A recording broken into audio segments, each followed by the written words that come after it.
We love uncovering secrets, mysteries, and lesser-known history about the Disney parks. Today we reveal more about Fantasyland at Disneyland Park in California.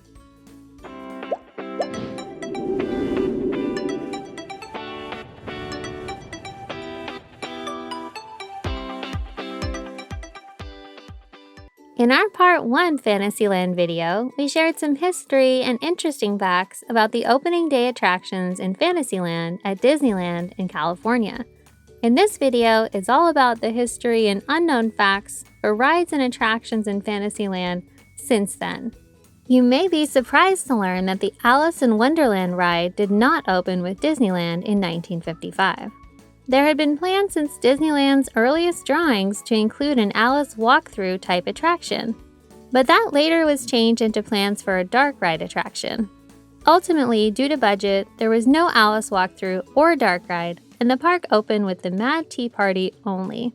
Luckily, since Disneyland was so popular, the budget opened up shortly after 1955, and in 1958, the Alice in Wonderland dark ride opened in Fantasyland. It was the first two-story dark ride, and like so many Fantasyland rides, its ride vehicles, the Caterpillars, were manufactured by Aero Development. We mentioned Aero Development in our Part 1 Fantasyland video because they built some part of almost all of the opening day attractions in Fantasyland. Even though many of their ride systems did not work properly on opening day, Disney still contracted them to build many more attractions, including the Caterpillars for Alice. It's also interesting that Alice is the only Fantasyland dark ride that only ever existed in Disneyland in California. Of course, the Mad Tea Party is a different story and does bring an Alice element to other parks. Disneyland Paris does have an Alice in Wonderland walkthrough attraction called Alice's Curious Labyrinth, which is an outdoor, beautiful garden maze-type attraction, but not a ride. You may not think of Autopia when you think of Fantasyland, but did you know that there have actually been two separate Autopia rides in Fantasyland?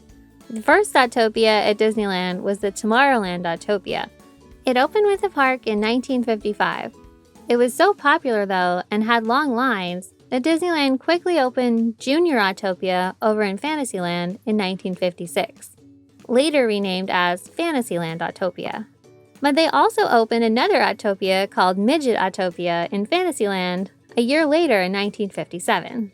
Junior or Fantasyland Autopia was quite similar to Tomorrowland Autopia, but designed for kids who didn't meet the height requirements in Tomorrowland. Midget Autopia was really different. It was for very young kids, and they rode by themselves around a small track. Midget Autopia was also quite different because it was completely autonomous, and the driver didn't need to push on the gas or steer at all. The ride was electric and got its electricity from the track rail. As you may have noticed, both Fantasyland Autopia attractions are now gone and only Tomorrowland's Autopia remains. We thought it was interesting how it started on opening day with just one Autopia in Tomorrowland, and after other Autopias opening and closing, it is back to just one Autopia in Tomorrowland again. Walt always had plans for a boat-style ride at his theme park. Even early drawings of Disneyland showed a boat ride. On opening day, actually a few days after opening day, Disneyland did open with a boat ride in Tomorrowland called Tomorrowland Boats. Currently, Nemo's Submarine Voyage occupies this location. Tomorrowland Boats broke down a lot and closed a few months later. It reopened as the Phantom Boats. These also had lots of mechanical issues, and the ride closed in August 1956, making it the first Disneyland attraction to close permanently. Fantasyland's Motorboat cruise opened in 1957 in a different location closer to Fantasyland. As with so many attractions at Disneyland, Aero Development helped design the new boats and ride system. The idea was that the boats were now on a track, but there was some leeway to allow the driver to move side to side on the track, sort of like Autopia does today. Unfortunately, just like the original Tomorrowland boats, these boats had issues with breakdowns and getting stuck often. Cast members would have to go in the water regularly to help unstick the boats and help guests. The track eventually was tightened up so guests couldn't steer the boat side to side and they couldn't get stuck. The ride stayed mainly the same until 1991 when it became Motorboat Cruise to Gummy Glen to help it regain popularity. It didn't seem to help though, and the changes weren't received well. The ride permanently closed in January of 1993. Most of the waterways and track are now filled in, so the motorboats can't easily return.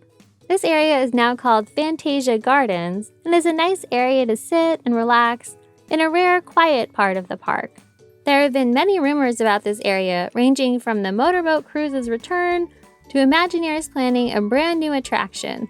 For now, these are just rumors though, but they're fun to imagine. Soon after the Alice in Wonderland ride opened in 1958, Tomorrowland had a major overhaul in 1959 with the addition of the Matterhorn bobsleds, the Disneyland monorail, and the submarine voyage. The Matterhorn is definitely considered part of Fantasyland today, but we found some discrepancies in our research. It seems it technically opened in Tomorrowland, but there was some ambiguity.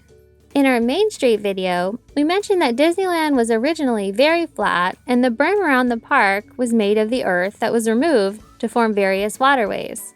The moat around the castle also required a lot of earth to be moved, and it was sort of piled up near the castle and became known as Holiday Hill. Holiday Hill was basically a picnic area without any real attractions when the park opened. It shortly became a sort of lover's lane because it was so remote and secluded. Walt did not like that at all, so he proposed various ideas for how to use the hill. The first addition to Holiday Hill was actually just the tower for the new Skyway to Tomorrowland, a gondola ride that opened in 1956. After that, Walt had the idea to build a sled-style attraction with fake snow on Holiday Hill. That idea ultimately morphed into building a mountain that just looked snowy, with a wild mouse-style roller coaster going through it. Walt happened to be in Switzerland for the filming of Third Man on the Mountain around this time, and he loved the location so much that he supposedly sent a postcard of the Matterhorn to his team and told them to build that. Aero Development was once again brought in to help engineer the ride, but instead of using the already existing flat rail roller coaster track system, they created a tubular steel pipe track that revolutionized the entire roller coaster industry. The American Bridge Company was also brought in. They were to actually build the steel structure that's inside the Matterhorn. Interestingly, this is the same company that built the Bay Bridge in San Francisco, the Empire State Building, and even the room structures at Disney World's Contemporary Resort. The Matterhorn was a big deal when it opened, drawing large crowds, and is still the highest point in the park at 147 feet. Today, the ride remains immensely popular and is unique to Disneyland Park. Snow White's grotto opened in 1961 on the front side of the castle. It is a pretty area with a wishing well, waterfall, and white statues of Snow White, the dwarves, and some of her animal friends. Disney legend and Imagineer John Hench was tasked with creating this area using the white marble statues of Snow White characters that Walt had. Most accounts that we came across indicated that these statues were a gift to Walt. But there were other accounts that Walt actually commissioned the statues. In either case, Snow White was too short. She was the same height as the dwarves. So John Hench used forced perspective to situate Snow White at the top of the lovely waterfall feature, and the dwarfs are at lower points so that they look proportional to each other. Interestingly, these statues are famously white marble, but have actually been replaced by fiberglass molds due to discoloration of the real marble statues. The wishing well itself is a popular spot for visitors and proposals, and we were happy to learn that all the coins that are tossed in the fountain get donated to charity. One surprisingly late attraction to Disneyland was It's a Small World. It seems like it has always been there. It actually was built for the 1964 New York World's Fair, sponsored by Pepsi, for the UNICEF Pavilion. Disney actually had 4 attractions at the 1964 World's Fair, including It's a Small World, Great Moments with Mr. Lincoln, Carousel of Progress, and Ford's Magic Skyway. After the World's Fair, the Small World attraction was brought to Disneyland and opened in 1966, taking over the area that had been partially occupied by Midget Autopia. This iconic ride has design elements from multiple Disney legends, like the infamous artist Mary Blair, show scene designs by Mark Davis, and the dolls' costume designs by Alice Davis. This ride is packed with Disney history. But one of the first things you think of about this ride is that song. Whether you love it or hate it, you probably know it. Walt requested the Sherman Brothers to write a song for the ride in 1962. The Sherman Brothers were already staff songwriters for Walt Disney Studios at the time and went on to become Disney legends, Grammy Award winners, and wrote countless hits that you likely know, including several songs from the original Mary Poppins. The original song was a blend of various national anthems sung at the same time by children, and it was meant to represent peace during the Cuban Missile Crisis. Remember, the ride was built originally for the UNICEF Pavilion at the World's Fair, but that version of the song sounded scrambled and unpleasant, so Walt asked them to write a new song. The new song was too slow for Walt's taste, so he asked them to make it cheerier and more upbeat. The Sherman Brothers took the slower version and pepped it up, and it became the infamous song we know today. In our Part 1 Fantasyland video, we mentioned the Mickey Mouse Club Theater opened with Disneyland in 1955. It was later renamed to Fantasyland Theater in 1964. This location is right next to where Snow White's Enchanted Wish ride sits today. What's a little surprising to learn is that the Pinocchio's Daring Journey dark ride didn't open until 1983, when it took over the space formerly occupied by the Fantasyland Theater. Pinocchio somehow seems like an original type ride because the film was only Disney's second major animated feature after Snow White, debuting in 1940. But relative to much of Fantasyland, this ride is somewhat new.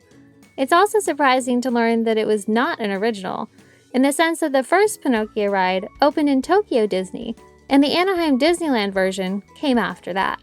One of the last new attractions to be added to Fantasyland was the Fantasyland Theater, not to be confused with the Fantasyland Theater next to the Snow White dark ride that is now closed and was replaced by Pinocchio's Daring Journey.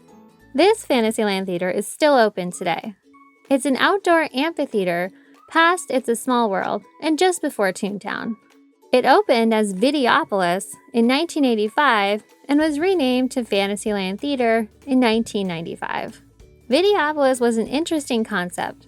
It had the same sort of theme park show style during the day as it does now, but originally at night it was a dance club and even broadcast concerts from top artists like Janet Jackson and New Kids on the Block.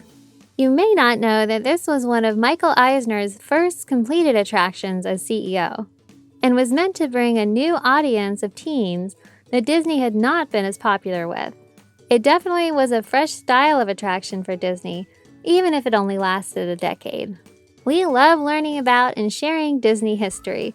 Let us know other interesting facts about these Fantasyland attractions in the comments below, and stay tuned to learn more about other lands in future videos. And if you like this video, don't forget to like and subscribe.